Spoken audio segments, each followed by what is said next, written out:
time, I'm marooned on an island in the South China Sea. Trapped by towering cliffs, it's the smallest location I've ever tried to thrive in. I didn't come here to sit in a space the size of a quarter of a football pitch. With no way out, my situation quickly becomes desperate. I need water today. I really need water. Hunger drives me to some difficult eating decisions. It's so bitter, it's inedible. And when illness wipes me out, I fear my challenge could be over. A darkness, a pain, a fear, the hardest thing I have ever done. I'm Ed Stafford. I've walked the length of the Amazon and survived on a desert island with only a camera to film my adventure. Now, I've set myself a new challenge to prove I can make it in some of the world's toughest environments. Oh my God. Using only what I find around me. Already had a kidney and a bit of liver. I'll be left completely alone for 10 days with nothing. Words cannot describe how I feel right now. No film crew, no food, no water. Sun is directly overhead, it's boiling hot. Not even a knife. Right, come on, Ed, go, move on. This time, it's about more than just survival. I want to see if I can thrive. Yes! Anywhere.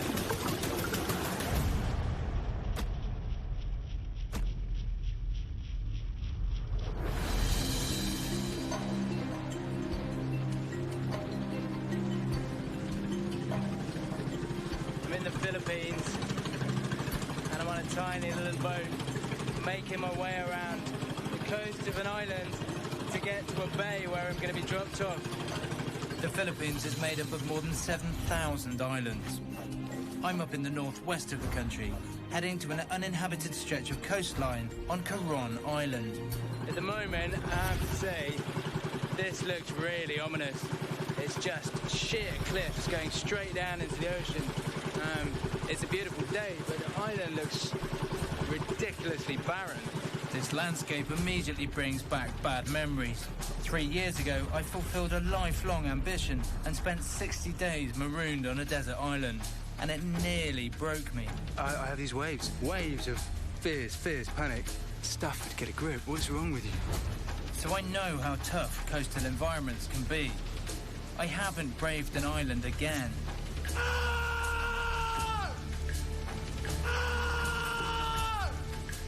Until now. This is going to be an interesting project. It really is.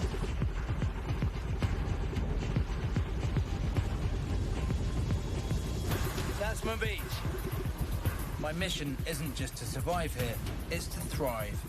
I'm worried that the beach looks too small to provide even the basics. Let's get this bag out. I need to focus and stay positive. This is gonna be a challenge.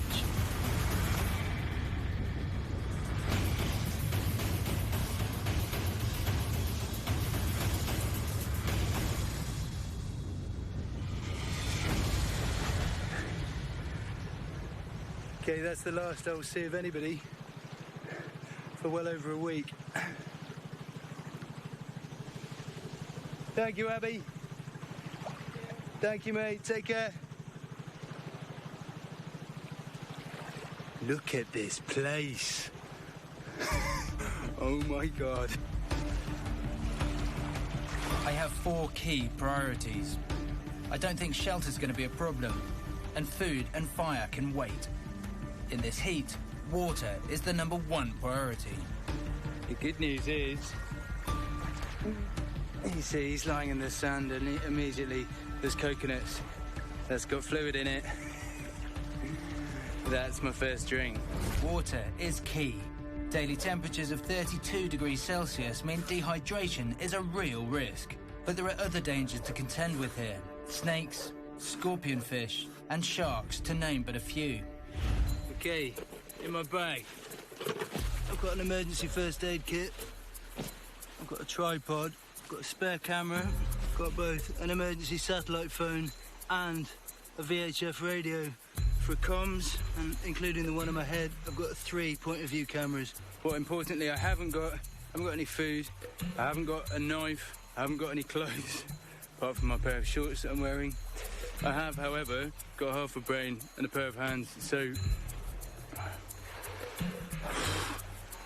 I'm actually just looking around the beach, and although it's stunning, it's filthy. This is disgusting. When I was marooned on Olarua, I got used to rubbish washing up on the beach. But this is much worse.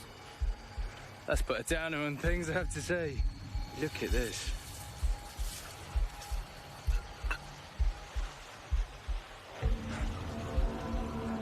It's a fluorescent light bulb. This is the state of the world today. There's an old satchel, there's broken flip-flops, there's loads of broken up polystyrene foam. Everything from a survival perspective is telling me this is good news. There's stuff that you can use that's going to help you survive, and everything from a heart perspective is just disgusted and deeply saddened, I suppose, by the state of this beach. It's horrible. It is absolutely littered in rubbish. But this rubbish is a survival asset. I can use these bottles for storing water and other debris for catching fish. Put this very normal bottle up, and you can see attached to it is fishing line. Now, I want to see what the natural environment has to offer here. There's definitely fruit. That's papaya tree. That is very cool. That's food. And bamboo, always useful for building. But what it doesn't have, unless I'm being really stupid, is fresh water. But I do have coconuts. They're nature's sports drink, full of electrolytes and great at rehydrating my body. Done.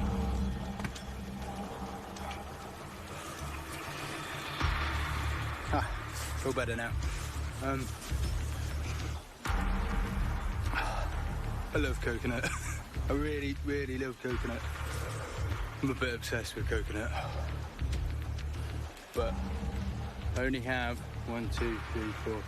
5 coconuts left, so I need to ration them. It's the dry season. I won't thrive here unless I find another source of water. On the plus side, there's no need for a shelter, but I do want a bed. What I'm doing is putting green palms down first, and then brown ones that have fallen from the coconut trees. And theory being that the green ones will be a bit more springy and provide comfort for the bed, but the brown ones are drier, so they'll be warmer to lie on than the green ones. So these ones are going on top. I may have been dropped off quite late in the evening, but I'm absolutely exhausted. The sun roasted me on the boat, and one coconut doesn't seem a lot to drink at all. I feel dehydrated, I feel heavy, my limbs feel heavy. Already. Only been here a few hours. But this bed is good, it's level. The sand below it is very, very dry. And it's now got a nice, comfy mattress of coconut palm.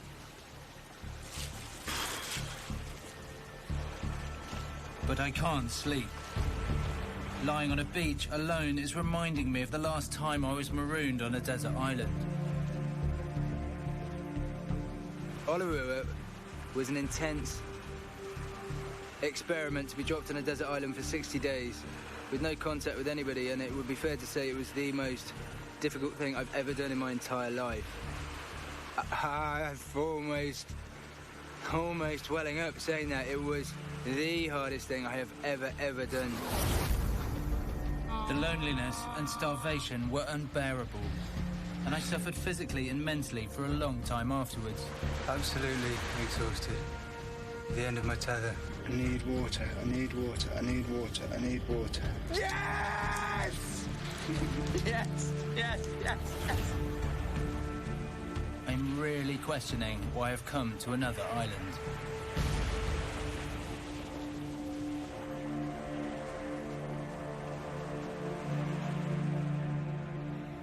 Morning. That was the worst night's sleep I've ever had.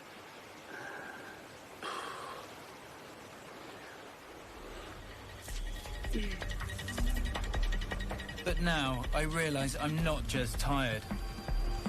I'm beginning to feel really unwell. I've got a fever and something is definitely wrong with my knee. I'm worried that this might mean the end of my journey. It's my second day in isolation on Coron Island, and things are not going well. I've yet to find fresh water, food, or start a fire. But right now I'm ill and unable to move. It's become painfully clear what's wrong with me. I've got some sort of infection. An infected cut has turned into cellulitis, a bacterial skin infection. I cut it when I was trying to get in over the...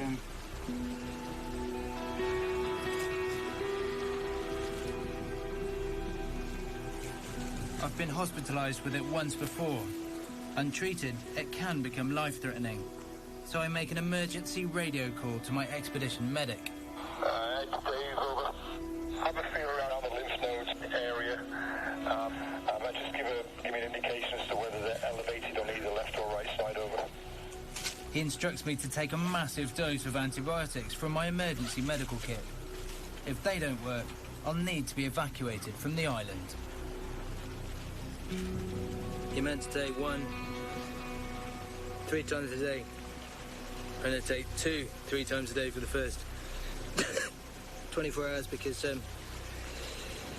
I need to get rid of this fast. In this heat and fighting an infection, I need at least a litre of water a day. But I'm too weak to start looking. And I'm forced to drink another of my precious coconuts. If I don't get better before I run out of coconut water, it'll be game over.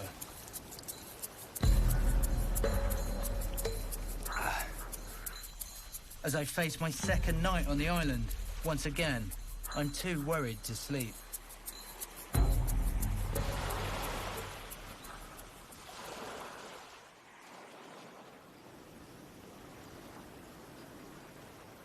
Morning. Right. I've woken up and I think I'm feeling better. I'd say my knee doesn't look any worse. I think the antibiotics might be working, but I still have another serious concern. I'm still slightly at my wit's end as to what to do about water. But I've still got coconuts. I've got 3 coconuts left. That's enough for today and tomorrow morning. So I don't really know what to do about water. I suppose it is a case of exploring the coastline. The first thing to try is papaya. Fruit will give me energy, and it's a little hydrating as well.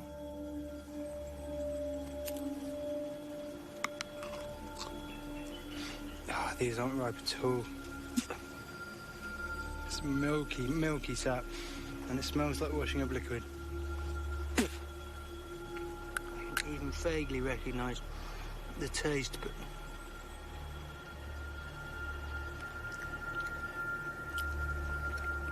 that is so bitter, it's inedible.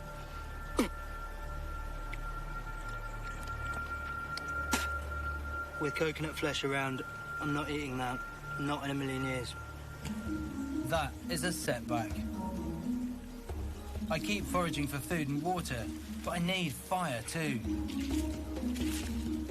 A rusty old nail gives me an idea.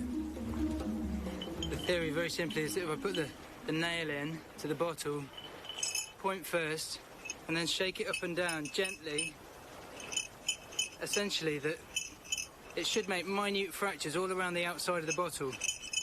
That should eventually mean that the whole of the bottom comes off in one piece. I think it's getting close. Whoa. Look at that. That's beautiful. Now this is what I'm going to use to try and start my fire. I've made a magnifying glass. Now, I can use the same method as school kids the world over to start my fire. That's producing a nice little spot. If I can make this work, I'll be able to cook food and purify water. If I manage to find any. Ow! That's hot. With the sun high in the sky, now is the time to do it.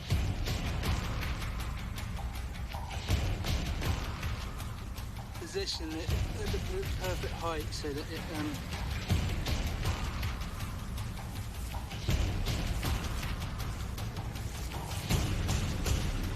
it's going. It's going. I've got fire going.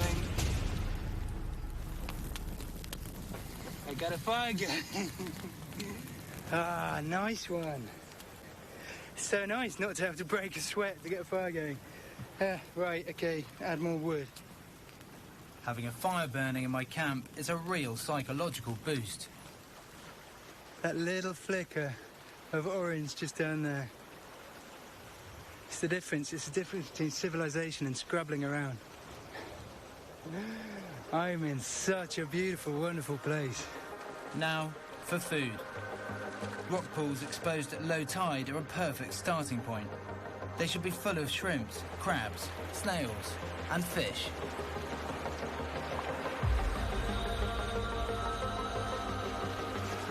Yes! First bit of protein.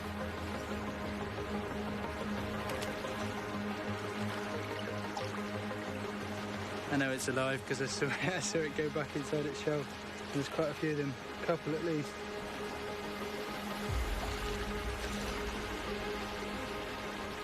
I've got a fire going. I've got about 6 crabs in my pocket. They're little hermit crabs, but 6 of them is not bad. Where did I see that can? There's a can back here. There's a can round here. Whatever you need, this beach has got it.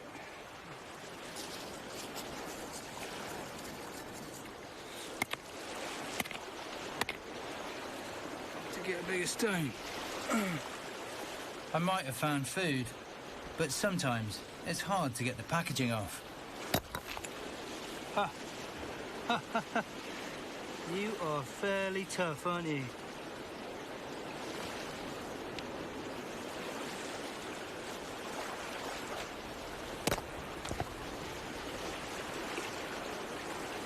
I'll cook the crabs in seawater, and as long as I don't drink it, the salt on the food will replace the salt I've lost from sweating.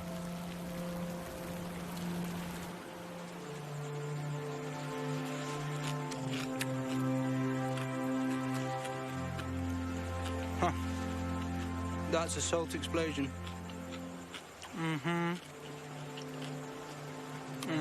Oh. But then there's meat. There's meat through it. Oh, that's good. That's a good way to end the day. What a day.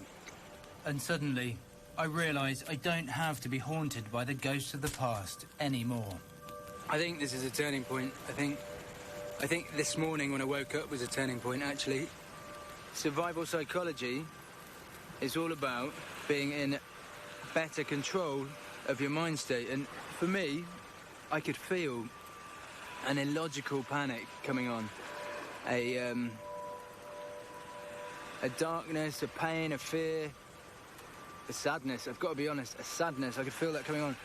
And then I just thought, that's not here and now. That was 3 years ago. This is a completely fresh project. This is a completely new challenge at a time when you're older and wiser and more experienced and in a better place. I wouldn't trade that experience for anything in the world, because as tough as it was,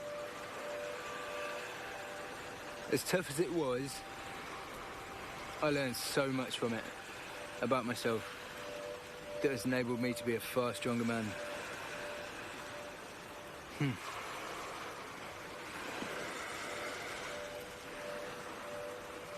And with that, I get my first good night's sleep.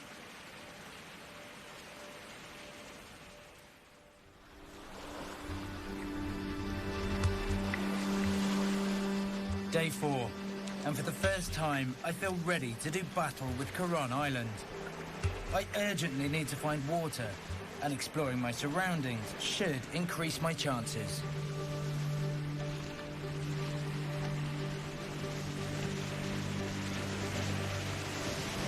There's a whole fishing net there. A whole fishing net. My brain's just going for all the different things I could use this for. I mean, let's face it, it's extraordinarily useful. It's an amazing find, but it's not instant fish. It'll need some thinking as to how I utilise it. This can't distract me from the task in hand. My search for water. The tide is still out, and as we wade across the bay, I make an intriguing discovery. There's a hidden channel cutting through the rocks.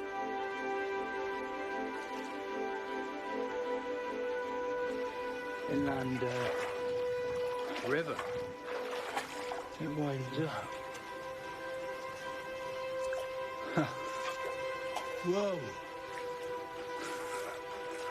Oh my God. I have found a secret lagoon. Look at that. Look at that. Look, that's where I've just come from. You can only just see the sea in the distance through that little crack. And it opens up into this. This spectacular lagoon could be rich in resources. And the first good news comes with spikes on. Wow, that's food.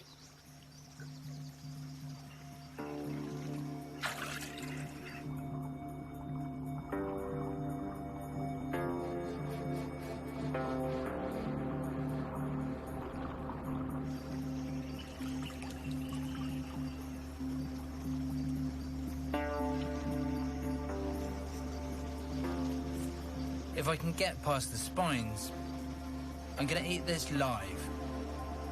Because in the heat, urchins decay very quickly. You only eat the gonads, which are the orange bits. They're packed with protein. So I can keep harvesting these and munching on them whenever I like. Not only are urchins a great source of protein, they're also loaded with vitamins, a healthy dose of omega oils, and calcium too. After my urchin feast, I spot something that could change everything. There's a sort of mangrove swamp just over there. Now, mangrove could mean that there's water running down the gully that's above it. This could be my last chance. I've got no coconuts left. If I don't find water in the gully, my time on Coron Island will end in failure. I need water today. I really need water. I'm Ed Stafford, and I'm trying to thrive on Coron Island in the Philippines. I've sorted fire and food, but dehydration is becoming a real threat. Close to defeat, I've spotted signs of fresh water on the far side of a deep hidden lagoon, if I can get to it. I need to make myself a flotation device, 3 bits of bamboo, with a bit of netting in the middle, and I can cut a bit of this fishing net off and use that to act as a platform. If I find water, I'll need the flotation device to carry bottles. With no machete, I'm using fire to cut these bamboo pieces to size. The beach is littered with string, but it's all old and brittle. I need to go back to nature to find strong vines instead. Unlike the blue cordage, I cannot snap that.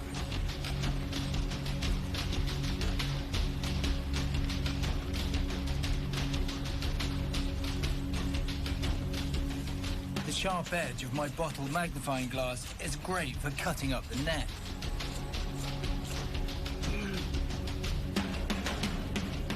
Add a few polystyrene floats, and my vessel is complete.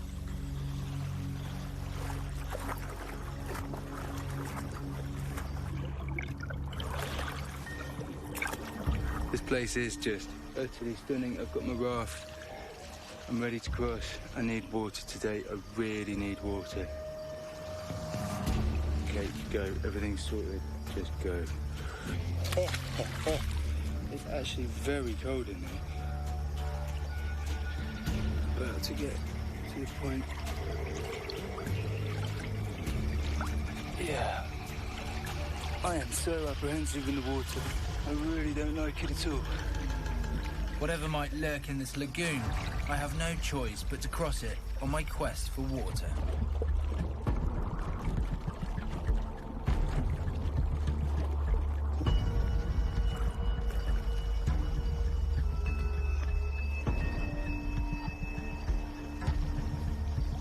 It's a relief to be back on dry land again, even if it is a muddy mangrove swamp. Ah. It's like another world. It's a little lost world in here. This is extraordinary. I'm interested in the tree-lined gully. It might have been carved by running water.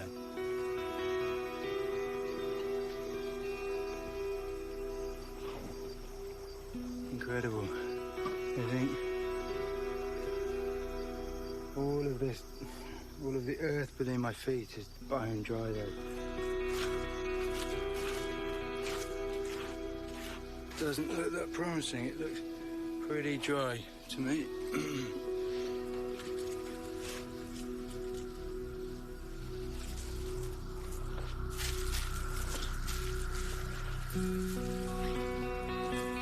Okay, I've climbed quite a way above the lagoon and so far there's no sign of water and it is bone dry. Not a hint of water. This lack of water is getting serious. I haven't drunk anything today, but food will give me some fluids, and the mangroves could be a good place to find something. That little grub lives in mangroves.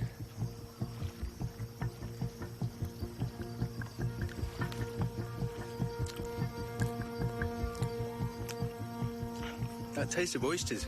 Oh, that tastes delicious. That's like sweet oysters. Oh. Right, let's smash open some more mangrove. That is absolutely amazing. That. I thought it was the back half.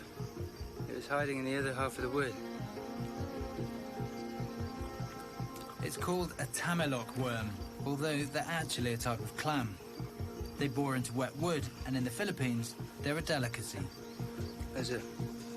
Oh, crikey. The back half is a good bit. That's got a fair bit of wood pulp or sand or something like that in it.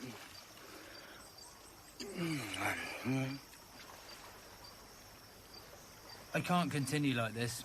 I have to find water. Going back into the lagoon may reveal other gullies in the cliffs. What I need to do now is pick an area where I can go up and into the rocks and look for little, literally hanging rock pools, stuff that is gonna collect rainwater. With so many crevices in the limestone cliffs, I'm convinced there must be rainwater trapped here.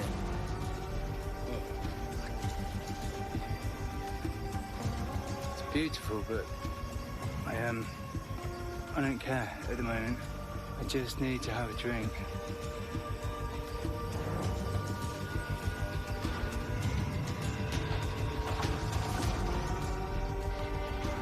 Drink and perfect.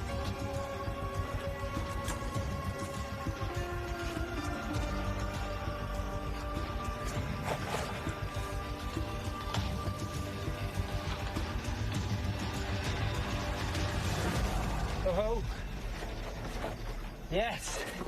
Look, there, in that pool, in this indentation in a rock that's sticking out above a lagoon, has to be fresh water. It has to be fresh water. I want to high five myself, but I can't. I really actually do want to high-five myself. One sec, I'm going to high-five myself. Yes! There is no way on earth I would drink this now. It's got so many... It must have so many bacteria and rubbish in it. But I've got a fire going. I can filter my water first and then I can boil it.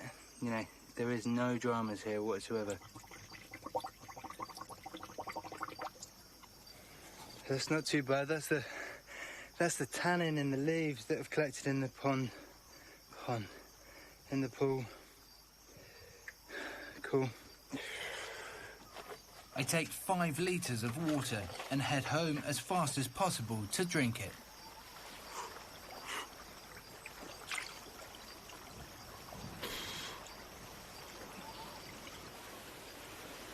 Okay, I've got my water, but it's fairly murky, so I want to filter it, so I'm just going to make myself a filter. First, cut the bottom off the bottle. Use a little bit of cloth and cover the hole. Then, add a layer of sand, a layer of charcoal, Here's charcoal from the fire. a layer of organic matter, and finally, a layer of sand to keep it all in place. That should make the basics of a filter that can get this clean. The sand should remove some of the bigger stuff, and charcoal has been used to purify water for hundreds of years. I pour the first bottle through. But to be doubly sure there are no germs, I boil the filtered water too. Boiling, it's boiling, it's boiling. Water now sorted, I've got fresh rainwater. Once boiled, I can even convince myself it's a wonderful cup of tea. Real survival is not glamorous. Real survival is about scrabbling around and going to extraordinary efforts to produce quite trivial results. And what can be more trivial than having a cup of tea? At long last, I've achieved the 4 survival priorities. Water, fresh water now, limited supply, enough until the end of this project anyway. I've got food in the forms of the sea urchins and the crabs and everything that I'm foraging around the ocean. That's all good. Shelter I don't need because I'm sleeping here on the beach, and fire, I've got a nice fat warm fire over there that's keeping me warm at night. All 4 survival priorities done. Now, I need to push things further and see if I can go from surviving to thriving. I've been marooned for a week on Marooned Island in the Philippines, and from the start, it's been a struggle. I lost 3 vital days to illness, but I've stayed positive and I'm surviving here. These aren't ripe at all. Just. Now, I want to prove I can conquer Marooned Island and thrive here.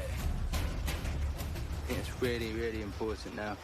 I'm running out of time and I need to eat well. I need to eat well before I leave this beach. And to do that, I need to go fishing. Once again, the trash comes in useful. This time, for making bottle traps. You take the top of a bottle, you invert it, you push it in, and therefore you create a big aperture that fish can swim in, and a small aperture inside that fish can't swim out and they get stuck inside.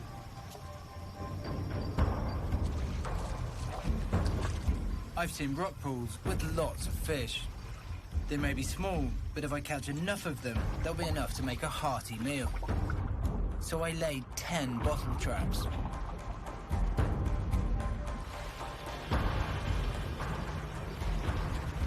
And then on the way back, I finally see something that would make a big meal all on its own.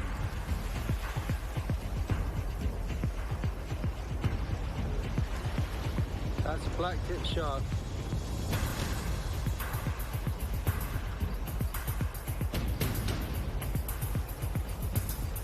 If ever I needed it, that was proof that there's food around here. That was a black-tip shark that just swam past me. Sharks have been around for more than 400 million years. So I'm going to use one of the oldest style fish hooks on Earth, a gorge hook. It goes in line with the line, and then in the stomach, as it's tugged, because it's anchored off-centre, it splays out in the stomach, and it won't come back out of the mouth, or it get tangled in the gills. So I've got the vertical line, the gorge hook attached here, and then the orange buoy above. A hook is only as good as the bait on it, and I should find plenty on the reef. I really don't know what this is. It's, the thing is though, it's got meat in it, and I need meat to put on my gorge hook, so I'm going to smash this open, take out the meaty lips that you can see, and I'm going to use them as bait. Huge. Surely a shark will go for that.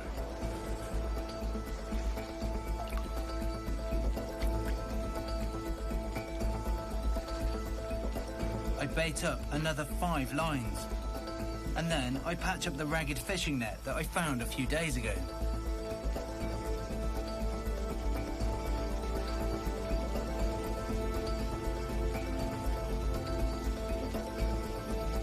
I set the net across the entrance to the lagoon to catch fish swimming in or out.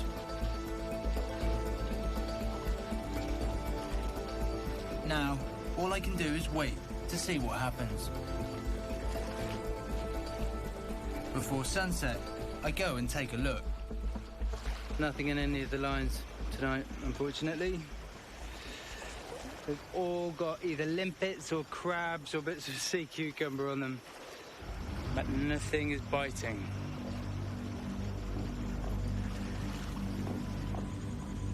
As I feel the panic of another day without a decent meal, I go out to check the net and lines one last time.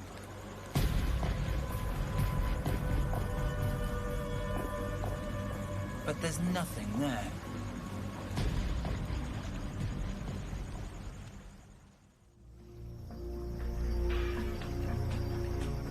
It's my last morning on Coron Island. Fishing needs time to get right, but I lost a valuable few days when I was ill, and as I tidy up the traps, I no longer hold out much hope of a catch.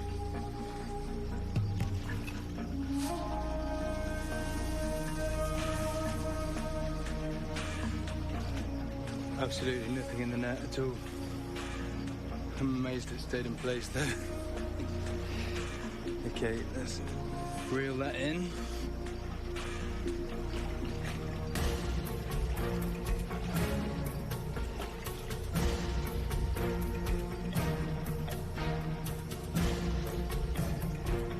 Lines, 1 net, 10 bottle traps. Oh, I've got a fish! And 1 rather small fish. Literally, the last trap, and I've got a fish. It's like a loach. You see that in the bottom? Hello, mate. Look at that. Ed caught 1 fish. But with a few more ingredients, I should be able to make myself a soup. I know that local tribesmen around here climb the cliffs for swift's nests. I think they sell them to Japan. They make quite a delicacy. They make a soup out of it. So I was just wondering, if I climb in that cave, whether I'll be able to find the nests. The locals make a good living from the nests.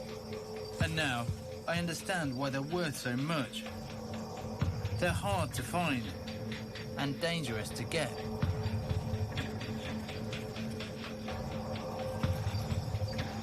This is a pretty cool cave. Limestone makes absolutely incredible structures.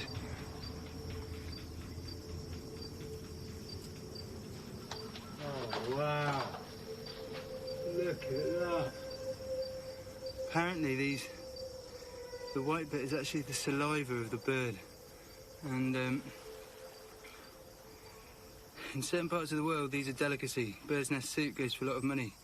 And I'm going to find out. I'm going to take this back to my camp and have myself bird's nest and fish soup.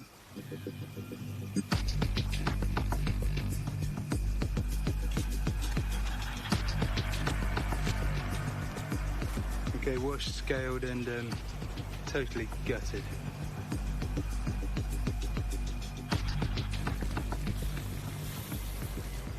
This plant here, behind the camp, I believe is tamarind. It's not in fruit at the moment, but I'm just going to put some of the leaves in my bird's nest soup. That'll add a bit of tamarind flavour. Tamarind is a real find. Its leaves are packed with goodness, and it's great for your guts.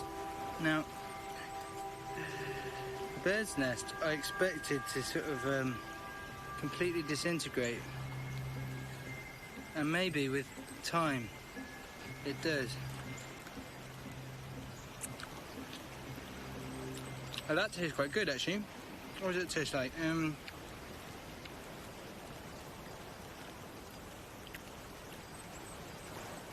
Tastes like noodles, I suppose.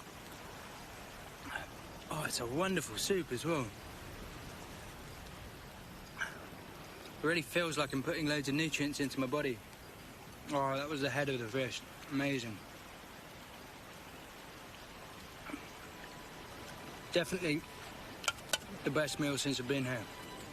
This is the first time I've felt on top of the situation. I can't claim to have properly thrived here, but given time, I'm sure my lines, bottle traps and net would catch fish, and the rains would bring me water.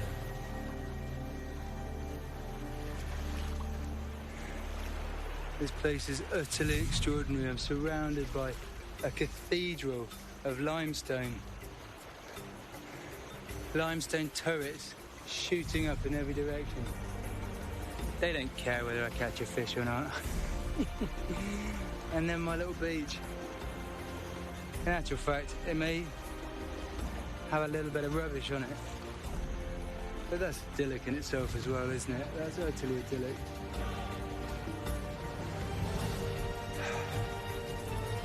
Acceptance. When you accept what is, every moment is the best moment. When you fight against it, then you're angry or annoyed or frustrated or pissed off. But when you accept it, life's good.